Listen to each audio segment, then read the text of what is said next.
अब ये ज्ञान जो है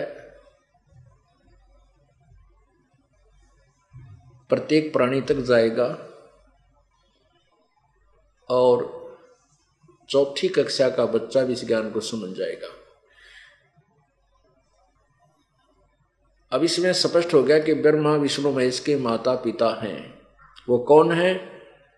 काल यानी ब्रह्म, जो गीता जी अध्याय नंबर 15 के श्लोक नंबर 16 में क्षर पुरुष और अक्षर पुरुष दो प्रभु कहे हैं। उनमें से क्षर पुरुष जो है वो काल है। क्षर पुरुष माने नासवान परमात्मा, क्षर पुरुष, क्षर ब्रह्म भी बोलते इसको, और अक्षर ब्रह्म इसको ये परब्रह्म की तरफ, अक्षर पुरुष या अक्षर ब्रह्म ये परब्रह्म की तरफ संकेत है। और 17वें श्लोक में 15वें अध्याय के उस तीसरे परमात्मा अविनाशी परमेश्वर पूर्ण ब्रह्म परम अक्षर ब्रह्म की तरफ संकेत है, यानी के विषय में कहा है। और परम ब्रह्म परब्रह्म परम अक्षर ब्रह्म यानी जो वास्तव में अविनाशी परमात्मा, उसके बारे में जानकारी गीता जी अध्याय नंबर 8 के मंत्र नंबर 1 में अर्जुन ने पूछा, भगवान आपने जो 7वें अध्याय के 29वें श्लोक में तत्ब्रह्म के विषय में जिक्र किया है कि उस तत्ब्रह्म और अखिल यानी सारे अध्यात्म ज्ञान को और सभी कर्मों को जो समझ लेता है वो मेरे इस ज्ञान पर आधारित होकर के वो तो केवल जन्म और मृत्यु से छूटने का प्रयत्न ही करता है, संसार की किसी वस्तु की इच्छा नहीं करता। तो वो तत्ब्रह्म क्या है? 8वें अध्याय के प्रथम श्लोक में लिखा है कि किम तत्ब्रह्म, वो तत्ब्रह्म कौन है? इसी का उत्तर 8वें अध्याय के तीसरे श्लोक में दिया है कि परम अक्षर ब्रह्म है। तो वो परम अक्षर ब्रह्म है, वो तीसरा ब्रह्म वास्तव में परमात्मा है। इन्हीं के विषय में 8वें अध्याय के 5 से लेकर 10 श्लोक तक, इन 6 श्लोकों में ये स्पष्ट किया है कि गीता ज्ञानदाता कहता है जो मेरी भक्ति करेगा तो मेरे पास आएगा। इसलिए अर्जुन तो मेरी भक्ति भी कर, युद्ध भी कर। फिर 8, 9, 10 श्लोक में 8वें अध्याय में कहा कि उस परमात्मा, उस सच्चिदानंद घन परमेश्वर परम अक्षर ब्रह्म, जिसके विषय में 8वें अध्याय के तीसरे श्लोक में लिखा है वो परम अक्षर ब्रह्म है। उसकी साधना करने वाला और अंतिम श्वास तक उसी का जाप करने वाला उस परम अक्षर ब्रह्म को ही प्राप्त हो जाता है। अपने विषय में 8वें अध्याय के 13वें श्लोक में कहा कि मेरा तो केवल ओम अक्षर है, ओम इति एक अक्षरम, ओम इति एक अक्षरम ब्रह्म व्यवहारन माम अनुसमरण ये प्रयाति तजन देहम सयाति परमाम गति। गीता ज्ञानदाता कहता है कि मेरा तो एक ओम मंत्र है और जो मुझ ब्रह्म का, माम ब्रह्म ने मुझ ब्रह्म का केवल एक ये अक्षर ओम अक्षर है। इसका जो अंतिम श्वास तक, शरीर छोड़कर जाते समय तक जो नाम जपता रहता है तो वो मेरे पास आ जाता है, मेरी परम गति को प्राप्त होता है। उस परम अक्षर ब्रह्म के विषय में, प्राप्ति के विषय में, उसके के विषय में लिखा 4थे अध्याय के 34वें श्लोक में कि उस परमेश्वर के बारे में जो तत्व ज्ञान के विषय में 4थे अध्याय के 32वें श्लोक में लिखा है कि वो जो 25 से लेकर 29 में जो वर्णन किया है साधनाओं का, अनुष्ठानों का, इस प्रकार के अनुष्ठान उस परमेश्वर ने अपनी वाणी में, उस सच्चिदानंद घन की वाणी में स्पष्ट किए हुए हैं, नाना भिन्न भिन्न प्रकार से विस्तार से लिखे हैं। वो उसमें सारा वर्णन है। उस तत्व ज्ञान को तू तत्वदर्शी संतों के पास जाकर सुन, समझ, वो तुझे बताएंगे। तो उसमें क्या संकेत किया है? 17वें अध्याय के 23वें श्लोक में पवित्र गीता जी में लिखा है कि ओम तत्सत इति निर्देश है ब्रह्मण त्रिविध समर्थ है। उस सच्चिदानंद घन ब्रह्म की पूजा का, साधना का तो ओम तत्सत ये एक मंत्र, इसी का निर्देश है और इसको 3 प्रकार से सिमरण करना होता है। उसके लिए तत्वदर्शी संत बताएगा। ये दास तत्वदर्शी संत जो प्रभु ने बना के भेज दिया है। अब ओम तो वो ब्रह्म वाला है ही, तत् और सत ये 2 गुप्त मंत्र हैं। ओम और तत् दोनों मिलकर ये सांकेतिक तत्व, ये एक सतनाम बनता है। ये 2 अक्षर का होता है और इसकी विधि भी 2 प्रकार सिमरण की है। और तीसरा सतमंत्र मिलकर फिर ये वो सार नाम कहते हैं उसे। तो ये पूर्ण परमात्मा की प्राप्ति के ये पूरा मंत्र है। इस प्रकार इसकी प्राप्ति होती है। तो यहाँ ये जो क्षर पुरुष है जिसका परवण मंत्र है, ओम मंत्र है। अब देखिएगा कुछ अनुवादकर्ताओं ने गीता जी में बहुत गड़बड़ी कर रखी है, उसको ही वापस सेट कराएंगे, क्योंकि हमें तत्व ज्ञान था वो ज्ञान, उन्हें ज्ञान था को नहीं, उन्हें तो गोल मोल करके अपना पीछा छुटा अनुवाद करके। जो वर्ज माने जाना होता है उनका आना लिखा है तो किसी विद्वान थे, किसी अनुवाद करता थे वे। गो माने जाना होता है, इंग्लिश वर्ड है, और गो का अर्थ कोई आना लिखता है, कम लिखता है तो वो अज्ञानी है, वो संस्कृत भाषा से, वो इंग्लिश लैंग्वेज को भी नहीं जानता, क्योंकि या फिर उस सटोरी से संबंध परिचित नहीं है जिसके विषय में जहाँ गो माने जाना लिखा है वहाँ कोई गड़बड़ी करके आना लिखता है तो सारा अनर्थ कर डाला, उसका सारा भाव चेंज कर गया। अब देखिएगा गीता जी अध्याय नंबर 8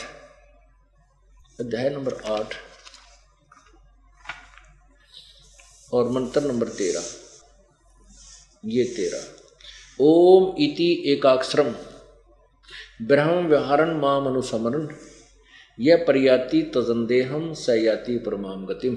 अब इन्होंने क्या किया है, सब इंद्रियों के द्वारों को रोककर तथा मन को हृदय देश में स्थित करके, ये तो है 12वें, इसका 12वें का यहाँ से शुरू किया, 13वें का इकट्ठा ही करके जो यह माने जो ओम ओम इस एक अक्षर रूप ब्रह्म को उच्चारण करता हुआ, अक्षर रूप ब्रह्म को उच्चारण करता हुआ और उसके अर्थ रूप मुझ निर्गुण ब्रह्म का चिंतन करता हुआ शरीर त्याग कर जाता है, वह पुरुष परम गति को प्राप्त होता है। अब इसका अर्थ क्या बना है, इन्होंने एक अक्षर रूप ब्रह्म बना दिया, अक्षरम ब्रह्म। इसका सीधा अर्थ बनता है कि ओम इति एक अक्षरम व्यवहारन माम अनुसमरण, माम ब्रह्म मुझ ब्रह्म का, इति माने यह है ओम, ओम एक अक्षर है, व्यवहारन अनुसमरण उच्चारण करके इसको अनुसमरण करने का, और इसको उच्चारण करके अनुसमरण करता हुआ जो यह पर्याति तजंदेहम जो शरीर छोड़कर जाते समय तक समन करता है, सैप याति परमाम गति, वो परम गति को, मेरे वाली परम गति को प्राप्त होता है। एक अक्षर ब्रह्म, इसको निर्णय लेते हैं कि यहाँ इसका वास्तव यही अर्थ है जो दास बता रहा है। ये देखिएगा मार्कंडेय पुराण, इन्हीं के अनुवादों से स्पष्ट हो जाएगा, या जहाँ पर ये भ्रमित नहीं है वहाँ सही अनुवाद करते हैं। और गीता प्रेस गोरखपुर से प्रकाशित, इसके अनुवादकर्ता कौन है ये देखिए, इसमें अनुवादकर्ता का कोई नाम नहीं है, गीता प्रेस गोरखपुर से लिखा है। अब यहाँ देखिएगा 113 पृष्ठ पे, जिनके सब और चरण मस्तक और कंठ हैं, जो इस विश्व के स्वामी तथा विश्व को उत्पन्न करने वाले हैं, उन विश्व रूपी परमात्मा का प्रत्यक्ष दर्शन करके उनकी प्राप्ति के लिए परम पुण्य ओम इस एक अक्षर मंत्र का जाप करे। ठीक है, स्पष्ट है, ओम एक ओम अक्षर, इसी का ध्यान करें। अब ये विश्व के स्वामी, विश्व को उत्पन्न करने वाले विश्व रूप परमात्मा, अब इनकी बुद्धि ब्रह्म तक ऊपर गई नहीं ऋषियों की, और ये उसी तक सीमित रहे, और ये इसके बारे में बता रहे हैं एक अक्षर, ओम एक अक्षर है, इसका जाप करें और उससे का ध्यान करें। परमात्मा को निराकार बताते हैं और उसके दर्शन के लिए, उसको देखने के लिए ओम का जाप करें। अरे थरा के जो उआ बाई कुछ भी सिर पैर इनके ज्ञान का नहीं है। अब हम आपको गीता जी दिखाना चाहेंगे। अब क्या देखना है कि गीता जी में जो गीता ज्ञान दाता है ये ब्रह्म है, ये क्षर पुरुष है, ब्रह्मा विष्णु महेश का पिता है, ज्योति निरंजन, इसको काल भी कहते हैं। ये प्रेतवत प्रवेश करके, भूत की तरह प्रवेश करके और श्री कृष्ण जी में बोल रहा था। श्री कृष्ण ने चाहता था कि युद्ध होए, क्योंकि ये पहले भी 3 बार शांति दूत बनकर गए थे कि भाई युद्ध करना अच्छी बात नहीं है। और किसके लिए? ये थोड़े से समय के लिए राज्य है, मृत्यु को प्राप्त हो जाएंगे, कुछ भी साथ नहीं चलेगा। लेकिन जब नहीं माने तो लास्ट में श्री कृष्ण जी ने फैसला कर दिया कि एक तरफ मेरी सेना होगी, एक तरफ मैं अकेला हूँगा, तुमने सेलेक्ट कर लेना जो मुझे प्राप्त करोगे जिसने मुझे चाहे या किसी सेना को। और दूसरा और बता दिया कि मैं युद्ध नहीं करूंगा, मैं हथियार नहीं उठाऊंगा। तो श्री कृष्ण जी चाहते थे कि पांडव मेरे रिश्तेदार हैं, क्योंकि भगवान श्री कृष्ण की सगी बहन शुभद्रा अर्जुन का ब्याह रखी थी, उसका विवाह उसके साथ हुआ था, इसलिए वो रिश्तेदार थे। तो श्री कृष्ण जी ये चाहते थे कि कौरव तो मान नहीं रहे, ये पांडव मान जा, ये छोड़ दे, इसकी आशा न चल पड़े, मेरे साथ वहाँ रह ले, मेरे पास के 2 रोटी चाहिए वहाँ रह लेंगे, ये इतना घोर अनर्थ, ये जुल्म बच जाएगा। इसलिए उन्होंने ये भी कह दिया मैं हथियार भी नहीं उठाऊंगा। अब अंडरस्टूड था कि जब 2 विभाग हो गए, एक तरफ सेना एक तरफ श्री कृष्ण, तो पांडव किसने मांगेंगे? श्री कृष्ण ने, क्योंकि उनका रिश्तेदार था। और वो सेना मांगे तो उनके से ढीठ नहीं। तो ये पता था श्री कृष्ण को कि ये मुझे ही मांगेंगे आखिर में, और ये समझेंगे ये हथियार भी नहीं उठाएंगे, और मेरे कारण ये हो सकता है 8 पकड़ गए हो, जिद कर रखी हो कि हमारे साथ श्री कृष्ण आ जाएंगे तो ये हमारी विजय होगी। तो वो भी समस्या हल कर दी थी। तो इसे सिद्ध हुआ कि श्री कृष्ण युद्ध नहीं चाहते थे। और फिर अर्जुन नाट्य और श्री कृष्ण ने कहे उठा ले हथियार, मैंने सब मार रखे, तू चिंता ना कर, बात न्याय संगत नहीं दसती। उस समय श्री कृष्ण नहीं, युगकाल बोल रहा था। इसमें प्रेत की तरह प्रवेश कर गया। ये आपको प्रमाण दिखाते हैं श्री विष्णु पुराण में कि ये काल जो है ये महाविष्णु रूप बना लेता है। तो इसकी उपासक इसको महाविष्णु यानी विष्णु जी को ही पूर्ण परमात्मा मान बैठते हैं। अब ये क्या कैसे कमाल करता है, ये खुद कहता है कि एक समय देवताओं और राक्षसों का युद्ध हो गया।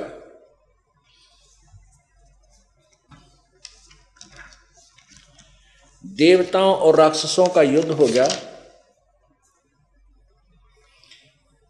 और देवता हार गए, राक्षसों से डर के भाग गए कितने दूर।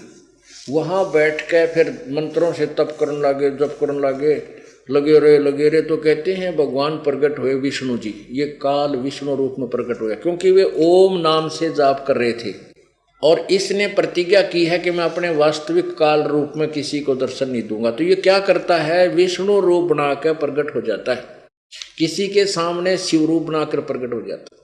तो उसमें जब वो देवता लोग बैटरी चार्ज कर रहे थे सिद्धि प्राप्त करने के लिए, ओम नाम का जाप हठियों कर रहे थे, तो ये काल विष्णु रूप में प्रकट हो गया। ये विष्णु रूप में प्रकट हो गया और कहने लगा बोलो क्या मांगते हो देवताओं। तो देवता ने अपनी समस्या बताई। तो ये क्या कहने लगा, पहले शिव पुराण विष्णु पुराण में पढ़ लें आख्याते। ये कहता है कि मैं उस शाश्वत राजा के शरीर में प्रवेश करूंगा, उसने तैयार करो लड़ाई के लिए, फिर मैं सारे मार डालूंगा। ये देखो, ये श्री विष्णु पुराण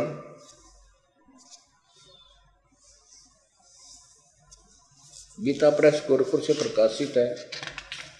इसके अनुवादक हैं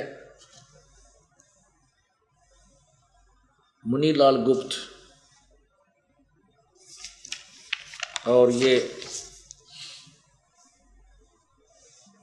प्रकाशक है मुद्रक गीता प्रेस गोरखपुर से। गोविंद भवन कार्यालय कोलकाता का संस्थान, ये यहां से छपी है।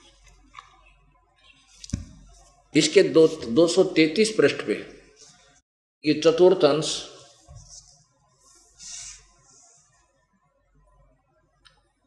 अध्याय नंबर 2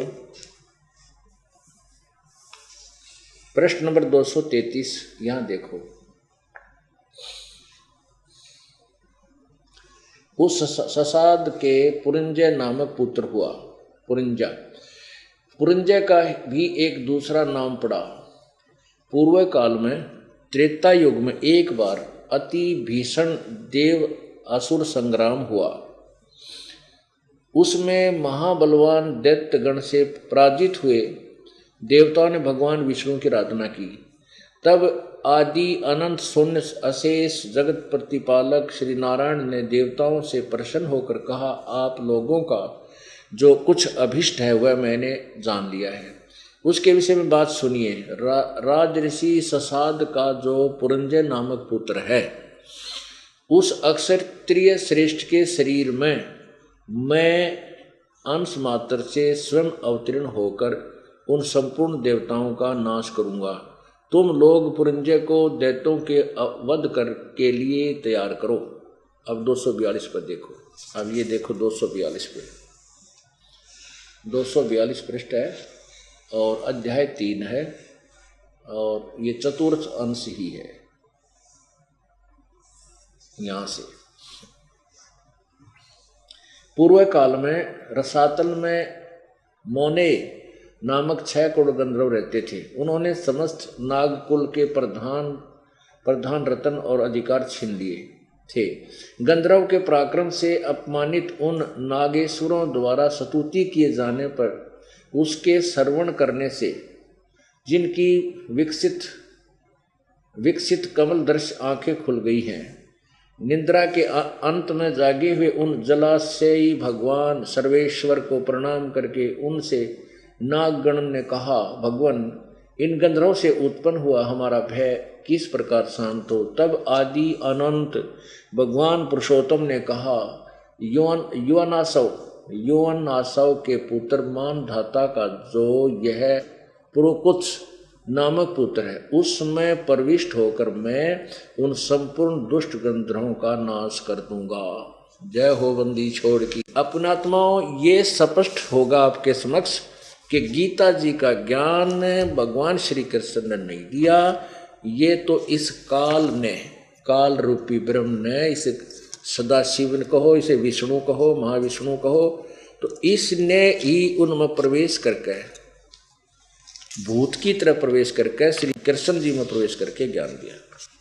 पुण्यात्माओं, इसको तत्व ज्ञान कहते हैं। जो जैसे देसी गाय भैंस का घी होता है ना, और उसको ताक छान के निखार के कति शुद्ध करके डाल दिया जाता है, तो अब ये खिचड़ी यो उलझाया हुआ ज्ञान ऐसे स्पष्ट कर दिया जाएगा जैसे घी ने दो तीन बार ताक गर्म करके और फिर निखार करके किसी पात्र में डाल दिया जाता है, तो वो बहुत समय तक चलता है। ये सदग्रंथ आध्यात्मिक ज्ञान गंगा ऐसे ये पुस्तकें बना करके समाज को ये दास देकर जाएगा।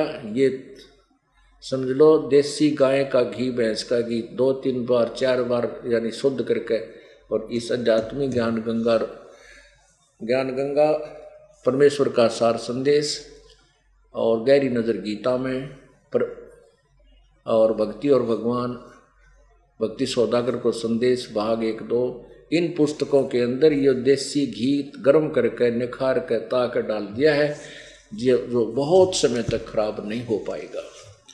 तो पुण्यात्माओं, अब क्या सिद्ध हुआ कि गीता जी का ज्ञान इस काल रूपी ब्रह्म ने, जो गीता जी अध्याय नंबर 11 के श्लोक नंबर 32 में कहता है कि मैं काल हूं और सबको खाने के लिए अब आया हूं।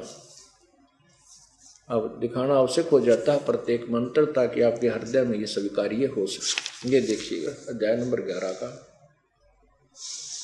मंत्र नंबर 32। लोकों का नाश करने वाला बड़ा हुआ काल हूं, काल है अस्मि, काल है अस्मि, मैं इसमें महाकाल हूं, महाकाल लिखा है। इसमें इन लोकों को नष्ट करने के लिए प्रवृत्त हुआ हूं। जो प्रतिपक्ष की सेनाओं में सतीश योद्धा लोग हैं, वे सब तेरे बिना भी नहीं रहेंगे, अर्थात तेरे युद्ध ना करने से भी इनका नाश हो जाएगा। ये कहते मैं खा जाऊंगा। अब देखो अध्याय नंबर 11 के श्लोक नंबर 21 में अर्जुन कहता है, 21 में, वे ही देवताओं के समूह आप में प्रवेश करते हैं और कुछ भयभीत होकर हाथ जोड़ के आपके नाम और गुणों का उच्चारण करते हैं। महर्षि और सिद्धों के समुदाय कल्याण हो ऐसा कहकर उत्तम उत्तम स्तोत्रों द्वारा आपकी स्तुति करते हैं। और तेरा गजब हो गया। अब अर्जुन कहे, भगवान ये तो सब देवताओं को भी खा रहे हो, आपके मुंह में समा रहे हैं, और ऋषि और मैं ऋषियों के टोल झुंड के झुंड आपके ऊपर अंदर प्रवेश करे, आप इनको भी खा रहे हो। ये खुद कहता मैं तो काल हूं भाई, सबको खाने के लिए आया हूं, मैं ना बख्शूं किसी को। तो इसे सिद्ध हो गया कि गीता जी का जो ज्ञान है इस काल ने दिया ब्रह्म ने, जिसका परवण मंत्र है। परवण मंत्र माने ओम नाम है जिसका। अब ये खुद गीता ज्ञान दाता ब्रह्म जो ब्रह्मा विष्णु महेश का पिता कहता मैं भी नाशवान हूं, यानी ब्रह्मा विष्णु महेश का तो जन्म मृत्यु का रोग सिद्ध हो गया कि ये अरहट का कुआ लोई या गल बंजा है सब कोई, कीड़ी कुंजर और अवतारा हरहट डोर बंधे कई बारा, ये चतुर्भुजी भगवान कहावे हरहट डोर बंधे सब आवे। ये कोटिक करता फिरता देखा हरहट डोर कहूँ सुन लेखा। ये करोड़ों भगवान ये करता जिनको तुम ब्रह्मा विष्णु महेश को भगवान मानते हो, ये करोड़ों मैंने देखे यहाँ अन्य योनियों में धक्के खाते। अब क्या है कि ब्रह्मा जी की मृत्यु होगी, एक बहुत लंबा पीरियड है इसका, एक चतुर्युग 43,20,000 वर्ष का होता है, जिसमें सतयुग त्रेता द्वापर और कलयुग 4 युग आते हैं। ऐसे 1000 चतुर्युग का ब्रह्मा का दिन इतनी रात, 30 दिन रात का महीना और 12 महीने का वर्ष और 100 वर्ष की ब्रह्मा की आयु। आधी उम्र का हो चुका है ब्रह्मा जी और 51वां वर्ष इसका चल रहा है। तो 51 भी पूरे होंगे, वो 50 शेष भी पूरे होंगे, ये मरेगा। इस 7 ब्रह्मा की मृत्यु के उपरांत एक विष्णु की मृत्यु, 7 विष्णु की मृत्यु के बाद एक ये शंकर की मृत्यु तमोगण की, काल के पुत्र की। ऐसे 70,000 जब ये काल के पुत्र शिव मर लेंगे तब एक ब्रह्मलोक में इस काल की मृत्यु होगी। अब यो भी नाशवान है और ये स्वयं भी कह रहा है कि मेरे जन्म और कर्म अलौकिक हैं। अब गीता जी में आपको दिखाते हैं, गीता ज्ञान दाता भी अपने विषय में कहता है कि मेरे भी जन्म और मृत्यु होते हैं। जग सारा रोगिया रे जिन सतगुरु वैद न जाना, जग सारा रोगिया रे। अब विषय ये चल पड़ा कि ये सब रोगिया है। कौन सा रोग है भाई? जन्म मरण का रोग लगा है या तृष्णा बडरी खांसी। जन्म मरण का रोग लगा है या तृष्णा बडरी खांसी। आवागवन की डोर गले में या पड़ी काल की फांसी। जग सारा रोगिया रे जिन सतगुरु वैद न जाना, जग सारा रोगिया रे। कौन से रोग? जन्म और मृत्यु का रोग लगा है या तृष्णा बडरी खांसी। अब वो जन्म मरण के रोग के विषय बता जा रहा, किस किस का ये रोग लगा हुआ जन्म और मृत्यु का। अब दूसरे अध्याय का 12वां श्लोक गीता ज्ञानदाता क्या कहता है? श्रीमद् भगवत गीता जी अध्याय नंबर 2 का श्लोक 12। न तो ऐसा ही है कि मैं किसी काल में नहीं था, अथवा तू नहीं था, अथवा ये राजा लोग नहीं रहते, और न ही ऐसा है कि इससे आगे हम सब नहीं रहेंगे। इसे सिद्ध हुआ कि ये काल जन्म मृत्यु, इसकी भी गीता ज्ञान दाता का भी जन्म और मृत्यु होता है। आगे देखना। अब गीता ज्ञान दाता दूसरे के अध्याय नंबर 2 के 17वें में किसी और भगवान के विषय बताता है कि नाश रहित तो उसको जान जिससे ये संपूर्ण जगत दर्श्य वर्ग व्याप्त है, यानी जिसने सब ब्रह्मांडों की रचना की है। इस अविनाशी का विनाश करने में कोई भी समर्थ नहीं है। यानी कोई गीता ज्ञान दाता से अलग है जो अविनाशी है वास्तव में, जिसने सब ब्रह्मांडों की रचना की है, वो तो है वास्तव में अविनाशी। और खुद के विषय में गीता ज्ञान दाता कहता है 4थे अध्याय के 5वें और 9वें श्लोक में, ये देखो,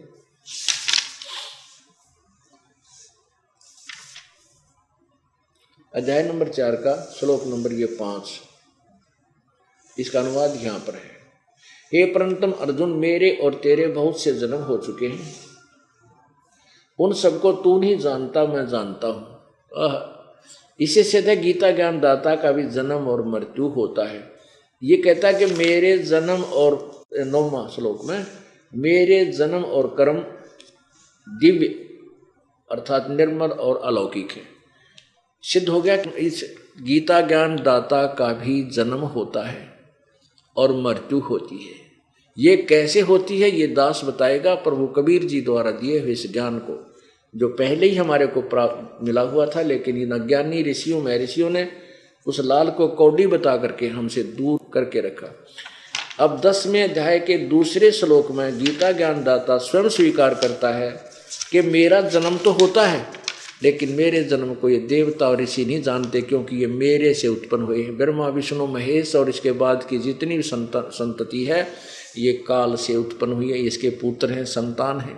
तो पिता की उत्पत्ति को, जन्मदिन को, डेट ऑफ बर्थ को पुत्र पुत्री नहीं बता सकते, संतान नहीं बता सकती। वो तो दादाजी बतावे पिता का पिता। अब देखिएगा अध्याय नंबर 10 मंत्र नंबर 2 में मेरी उत्पत्ति को अर्थात लीला से प्रकट होने को न देवता लोग जानते हैं, न महर्षि जन ही जानते हैं, क्योंकि मैं सब प्रकार से देवताओं और महर्षियों का आदि कारण हूँ। स्पष्ट हो गया। एक तो ब्रह्मा विष्णु महेश का माता पिता का पता लग गया, और ये काल कहता है कि मेरी उत्पत्ति तो हुई है, लेकिन ये ऋषि जन ना जानते, ना ये देवता जानते। अब ब्रह्मा विष्णु महेश और महर्षि जब अपने ये नैना, इनको यही नहीं मालूम कि ब्रह्म का जन्म मृत्यु हुआ है, इसको अविनाशी कहते हैं, ये ब्रह्मा विष्णु महेश को अविनाशी कहते हैं। ये कति अज्ञानी थे, सदग्रंथों से परिचित नहीं थे। इति सिद्धम। अब क्या हुआ, कैसे जन्म मृत्यु होती है।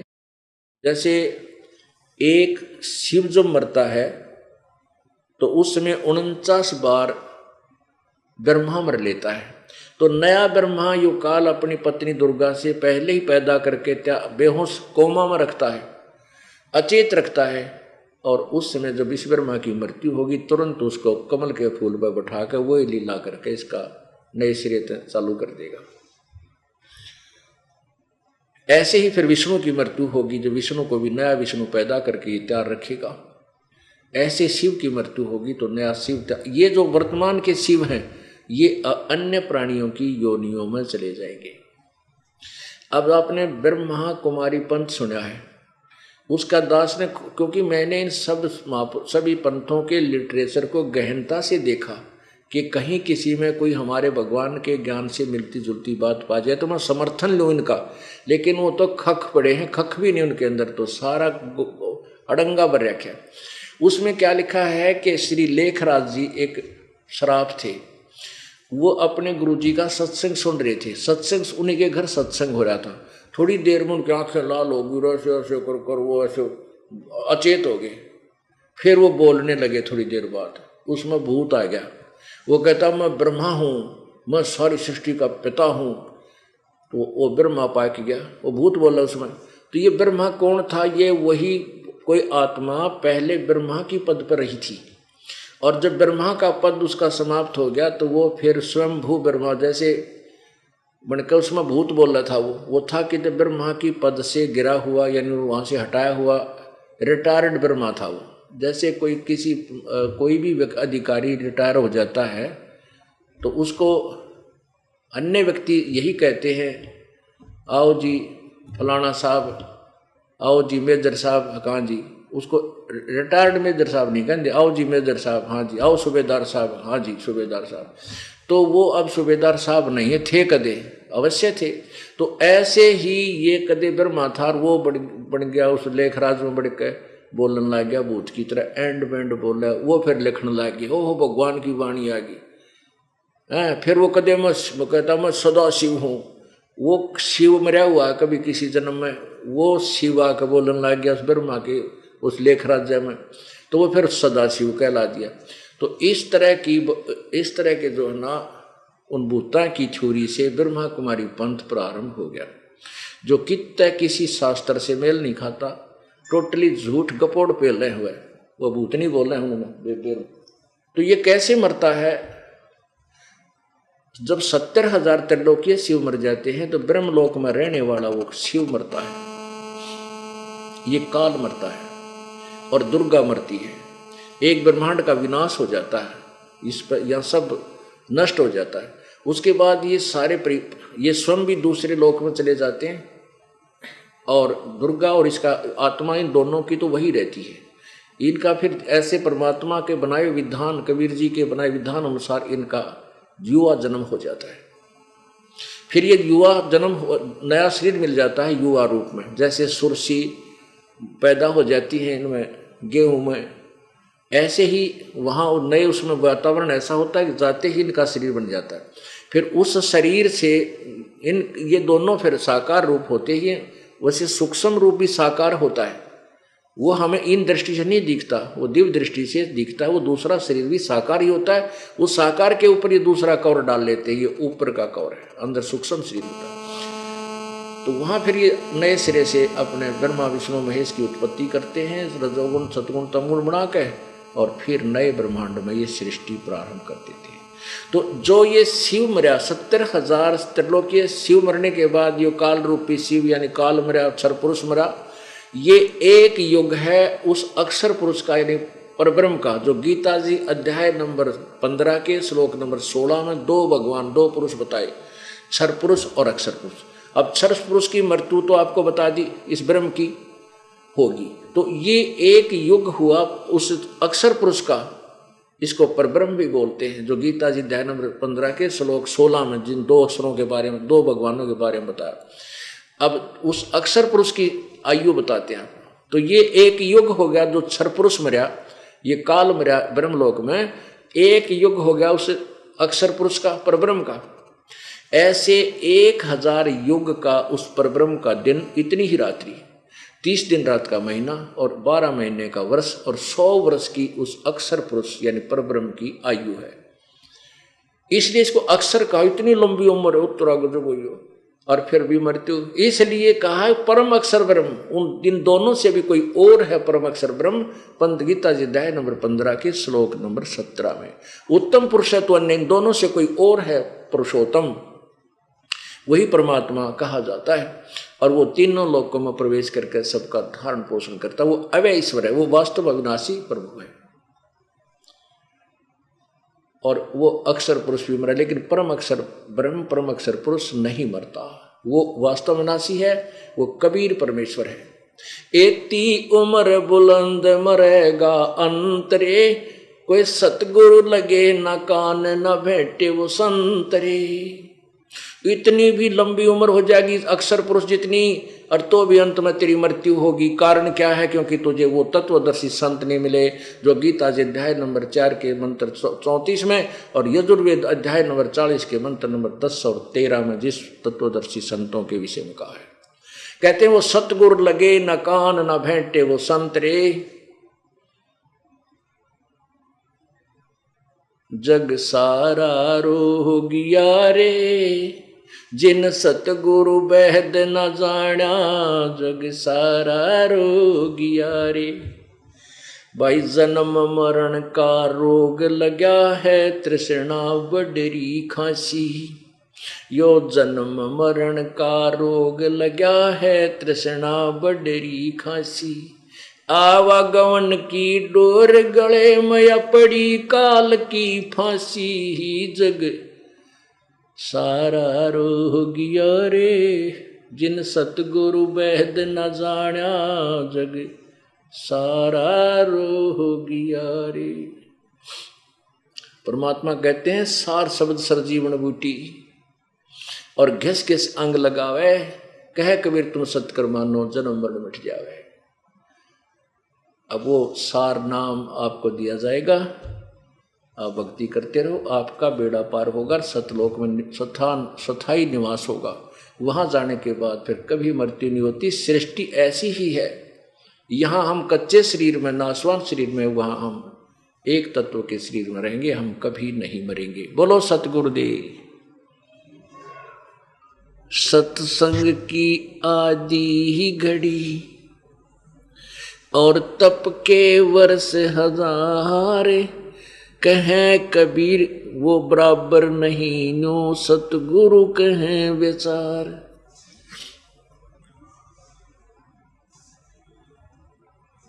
तो भी पट तरना तुले, कहे कबीर विचार के सत्संग की आधी घड़ी और तप के वर्ष हजार, तो भी पटतर ना तुल, कहे कबीर विचार। पुण्यात्माओं, सत्संग का जो महत्व है ये बहुत ही भिन्न है और बहुमूल्य है। जैसे 1000 वर्ष कोई तप करता है उसको क्या फल मिलेगा? कहते हैं तपेश्वरी सो राजेश्वरी, राजेश्वरी सो नरकेश्वरी। तप से राजमदमानम और जन्म तीसरे शुक्र समानम।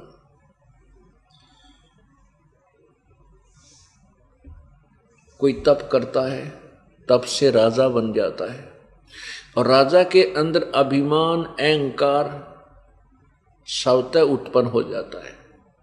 ये बट नेचुरल है और जिस कारण से राजा फिर नेक्स्ट जीवन में शुक्र समान कुत्ते और गधे की योनि में जाता है। ओए होए, पुण्यात्मा परमात्मा के का सिद्धांत है, विधान है, वही आपको बताया जा रहा है। तो वो तप क्या काम आया? सत्संग की आधी घड़ी। ओहो, यानी एक घड़ी 20-22 मिनट की होती है, 10-15 मिनट 11 मिनट भी अगर कोई सच्चे भक्त संत जो इस ज्ञान से परिचित है, जो दास का सेवक है, दास ने परमेश्वर का दिया हुआ ज्ञान जो ग्रहण किया फिर आप तक पहुंचाया, तो पुण्यात्माओं को प्राप्त हुआ। और ये पुण्यात्मा किसी भक्त से चर्चा करते और उस सौभाग्यशाली प्राणी को 10-20 मिनट भी हमारे भक्त कोई बहन बेटी भाई के साथ विचार करने का अवसर प्राप्त हो जाता है। वो सत्संग आधी घड़ी का भी मिल जाता है, उसको जीवन को पलट देता है और फिर उस जीव का उद्धार हो जाता है। नहीं तो ये गलत साधना शास्त्र विरुद्ध साधना करके हम डले ढोटों को असंख्य युग हो गए। अब जैसा कि आपने सत्संग में सुना था, पूर्व के सत्संग में सुना,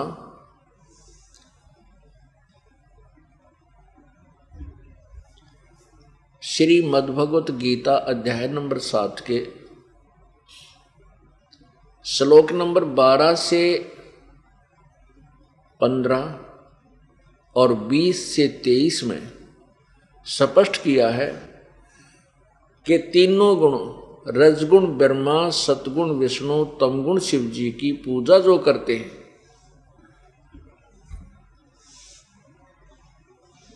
वो गीता ज्ञान दाता कहता है रजगुण ब्रह्मा, सतगुण विष्णु, तमगुण शिव जी, अर्थात इन तीनों भगवानों की, तीनों देवताओं की जो पूजा करते हैं और जिनकी बुद्धि इन्हीं तक सीमित है, वो राक्षस स्वभाव को धारण किए हुए मनुष्यों में नीच दुष्कर्म करने वाले मूर्ख, वो मेरी पूजा भी नहीं करते। रजगुण ब्रह्मा है, सतगुण विष्णु, तमगुण शिव जी, ये कंसेप्ट क्लियर हम कई बार कर चुके हैं, सदग्रंथों में दिखाया जा चुका है। अब इससे आगे चलते हैं 7वें अध्याय के 16, 17, 18 और 19 श्लोकों में क्या कहा है। 16, 17 में कहा है कि मेरी पूजा यानी ब्रह्म साधना, मेरी पूजा ब्रह्म साधना अर्थात वेदों अनुसार जो ओम परमण मंत्र ओम का जाप करते हैं और ब्रह्म को ही ब्रह्म वेदों अनुसार जो साधना ब्रह्म की करते हैं वो 4 प्रकार के, एक अर्थार्थी, एक आर्थ और तीसरे जिज्ञासु, चौथे ज्ञानी। अर्थार्थी जो अपने धन लाभ के लिए, घर में बरकत के लिए जो अनुष्ठान साधना जंतर मंत्र भी करते हैं वो वेदों के मंत्रों से ही करते हैं, वो अन्य किसी और साधना का सहयोग नहीं लेते। वो जय गणेश देवा इस तरह की वो आरतियां नहीं करते, वो केवल वेद के मंत्रों से ही अपना अनुष्ठान करते हैं, जो धन लाभ के लिए करते हैं। आरत जो संकट निवारण के लिए साधना करते हैं, वे भी वेदों अनुसार वेदों के ही श्लोकों का आवर्ती कर करके मंत्र आदि करते रहते। वो वेदों के मंत्रों से ही अनुष्ठान करते हैं, अन्य किसी पुराण आदि का सहयोग नहीं लेते। और तीसरे जिज्ञासु। जिज्ञासु भक्त वो है जो घर से निकला परमात्मा की तड़प में, तलाश में, परमेश्वर की खोज में निकला। उसको जैसे भी कोई संत मिले और कोई ब्रह्म साधना बताने वाले संत मिले, भक्त मिले, तो उनसे ज्ञान संग्रह कर लेता है और ज्ञान संग्रह करके फिर स्वयं वक्ता बन जाता है। तो ये तीनों प्रकार के जो वेदों अनुसार ब्रह्म के साधक ये रिजेक्ट किए। चौथा जो ज्ञानी है, ज्ञानी वो भक्त होता है जिसको ये पता चल गया कि मनुष्य जीवन एक बहुमूल्य है, ये बार बार प्राप्त नहीं होता।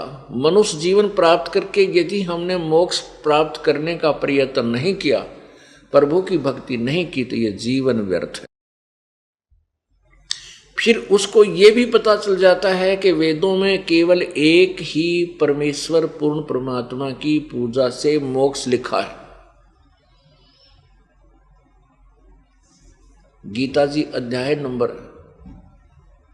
15 के श्लोक नंबर 1 से 4 में स्पष्ट किया है कि ऊपर को जड़ वाला, नीचे को तीनों गण रूपी शाखा वाला, रजगुण ब्रह्मा, सतगुण विष्णु, तमगुण शिव जी। यस, और ऊपर जड़ है वो पूर्ण परमात्मा परम अक्षर ब्रह्म। ये उल्टा लटका हुआ संसार रूपी वृक्ष है। और जो संत इसके सभी पार्ट्स ऑफ द बॉडी यानी पार्ट्स ऑफ द ट्री, इस वृक्ष के सब भाग बता दे, तना क्या है, मोटी डार क्या है, तीनों शाखा को किसे कहते हैं, और पत्ते जो अलग अलग विभाग हैं, इन पत्तों को पत्ते किसे कहते हैं, तो वो वेदवित है, वो तत्वदर्शी संत है। फिर उस तत्वदर्शी संत से ज्ञान प्राप्त करके, उस तत्वदर्शी संत से ज्ञान प्राप्त करने के पश्चात उस परम पद परमेश्वर की, उस परमेश्वर के परम पद की खोज करनी चाहिए, जहाँ जाने के बाद साधक फिर लौटकर वापस नहीं आता। और गीता ज्ञान दाता कहता कि मैं भी उसी की शरण में हूँ और उसी परमेश्वर से सर्व ब्रह्मांडों की उत्पत्ति हुई है। गीता जी अध्याय नंबर 18 के श्लोक नंबर 62 में कहा है कि अर्जुन तू सर्वभाव से उस परमेश्वर की शरण में जा, जिसकी कृपा से तू परम शांति और शाश्वत स्थान यानी सत्यलोक को प्राप्त होगा। गीता जी अध्याय नंबर 18 के ही श्लोक नंबर 66 में कहा है कि सर्वधर्मान परित्यज माम एकम शरणम व्रज अहम तवा सर्व पापेभ्यः मोक्षामि मा शुच। इसका क्या अर्थ बना है? ये गीता ज्ञान दाता ब्रह्म कह रहा है कि यदि तूने उस परमात्मा की शरण में जाना है और जन्म मृत्यु पूर्ण रूप से उसी परमेश्वर से तेरा पूर्ण मोक्ष होगा, तो उसकी शरण में जाना है कि तो सर्वधर्मान परित्यज माम, सभी धार्मिक अनुष्ठान जो मेरे सत्र की जो पूजा है मुझे छोड़, मेरे में छोड़ दे, और एकम शरणम व्रज। एकम माने जिसके बराबर दूसरा ना हो, अद्वितीय, उसकी शरण में व्रज माने जा। और अहम तवा सर्व पापेभ्यः मोक्षामि मा शुच, कि तू चिंता ना करे, फिर मैं तुझे सब पापों से मुक्त कर दूंगा, अर्थात तुझे गधा कुत्ता सुअर मैं नहीं बनाऊंगा, तू मेरे से निकल जाए। यहाँ रहेगा तो तूने जन्म मृत्यु भी तेरी भी होगी, मेरी भी होगी, 84 लाख योनियां, जैसा कर्म किया वो भोगना ही पड़ेगा। पुण्यात्माओं, इन सदग्रंथों को ना समझकर इन अज्ञानी अनाड़ी ऋषि, महर्षि और गुरुओं ने सदग्रंथों के अनुवादों का अड़ंगा कर रखा है। अब 98वें अध्याय के 66वें श्लोक में जो दास ने भी बोल के सुनाया कि सर्वधर्मान परित्यज माम एकम शरणम व्रज, इसका अर्थ ये बने, गीता ज्ञान दाता कहता है कि मेरी सब पूजाओं को मुझ में त्याग कर उस भगवान, उस अद्वितीय उसकी सर्वशक्तिमान परमेश्वर की शरण में चला जा। उस एक परमात्मा जो एक कुल का मालिक वो एक ही है। व्रज माने जाना होता है, और इन अज्ञानियों ने व्रज का अर्थ आना लिख दिया।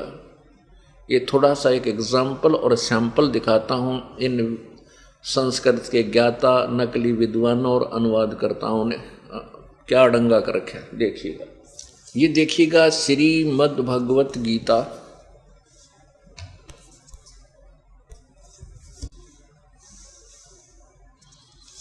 इसके अध्याय नंबर 18 पर और श्लोक नंबर 66 का इन्होंने कैसे अनर्थ किया अर्थों का, ये देखिएगा। अध्याय नंबर 18 और मंत्र नंबर 66, इसका क्या लिखा? सर्वधर्मान परित्यज माम एकम शरणम व्रज अहम तवा सर्व पापे भय मोक्षामि मा शुच।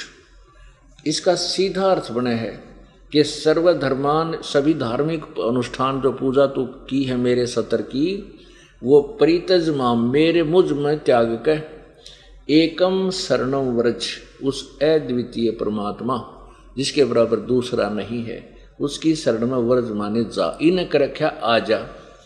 सर्व संपूर्ण धर्मों को अर्थात संपूर्ण कर्तव्य कर्मों को मुझ में त्याग कर तू केवल एक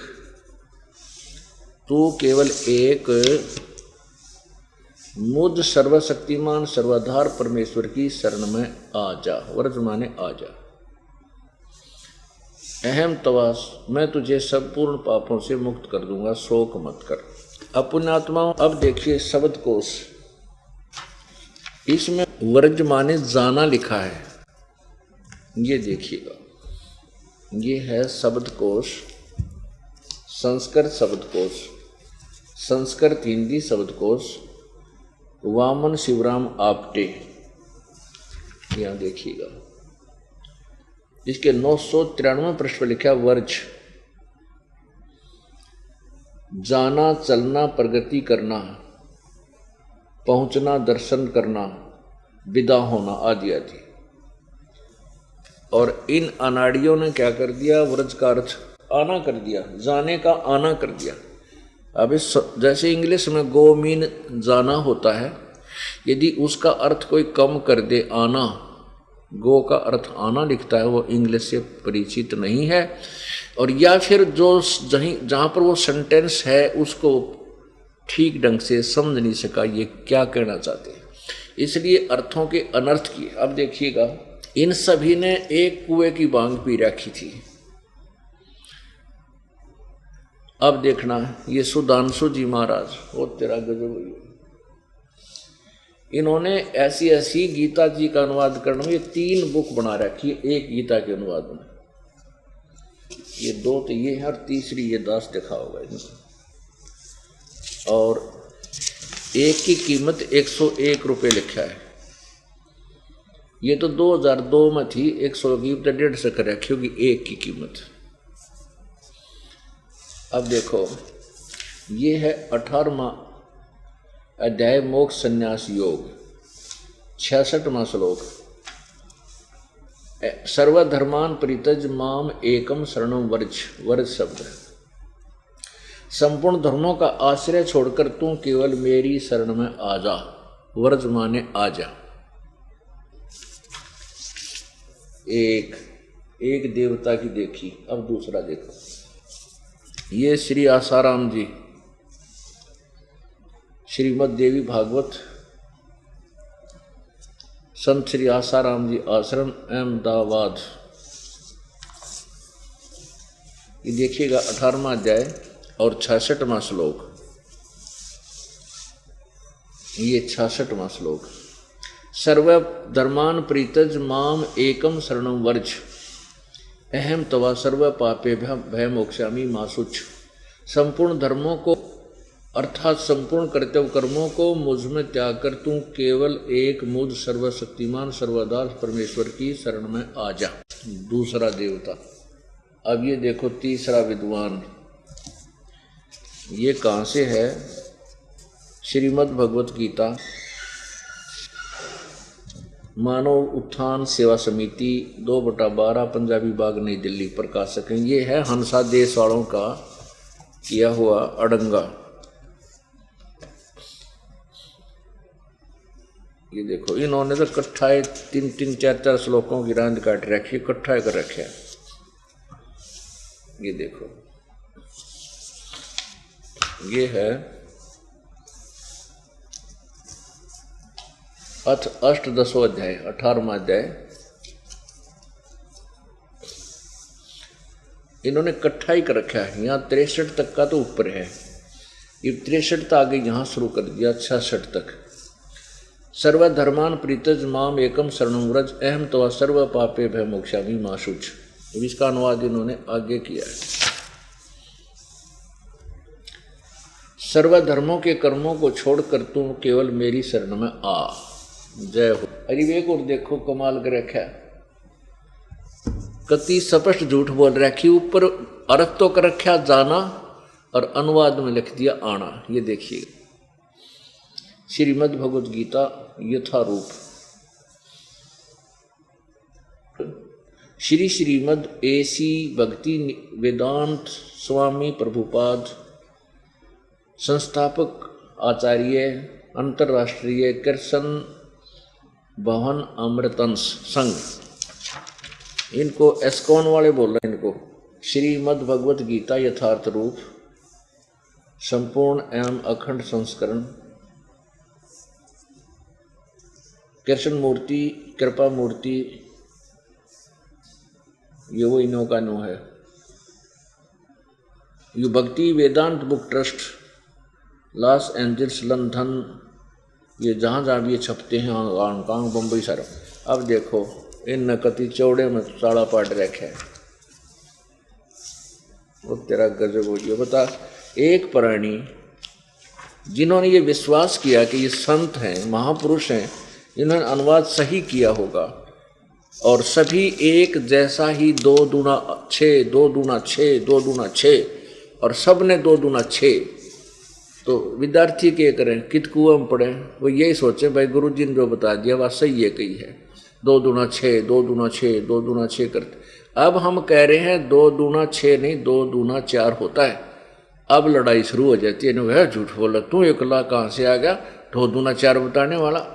अरे ये तो प्रमाण है, करके देख लो, किसी तरीके से देख लो, 2 दूना 4 ही होता है। अब देखो, अध्याय 18 श्लोक 66। सर्वधर्मान प्रीतज माम एकम शरणं व्रज अहम तवा सर्व पापे भय मोक्षामि मा शुच। इसका अनुवाद यहाँ किया इन्होंने। पहले इन्होंने क्या कमाल किया है कि पहले शब्दार्थ लिखे हैं।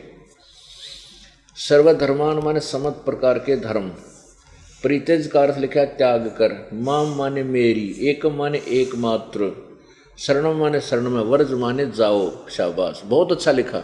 यहाँ अनुवाद अर्थ तो सही लिखा, वर्ज माने जाओ, और यहाँ क्या रोग काट दिया, समस्त प्रकार के धर्मों का परित्याग करो और मेरी शरण में आओ। अरे तेरा गजब हो। यहाँ लिख रहे हो सही जाओ और यहाँ लिखते हो आओ। ये फूटे बाग हमारे इसे गुरु मिले हमारे पवित्र हिंदू धर्म को, सदग्रंथों को नहीं समझा, उवा बाई का ज्ञान समाज में ठोक दिया। अभी दास के सामने यह सबसे बड़ी डिफिकल्टी आ रही है कि सत्य को सत्य बताते हुए नो डर लगा, सर फोड़ेंगे एक बार तो, पर सीधा होना पड़ेगा, क्योंकि सच्चाई में इतना दम होता है, शक्ति होती है कि वो सब अज्ञान का पर्दाफाश कर देती है। कबीर और ज्ञान सब ज्ञानड़ी, ये कबीर ज्ञान सो ज्ञान, जैसे गोला तोब का अब करता चले मैदान। अब ये सब का मैदान हो लिया। अब सब पंथ, ये संत गुरु आचार्य ऋषि, ये सब फेल हो चुके हैं। अब परमात्मा का ही ज्ञान पूरे विश्व में रहेगा।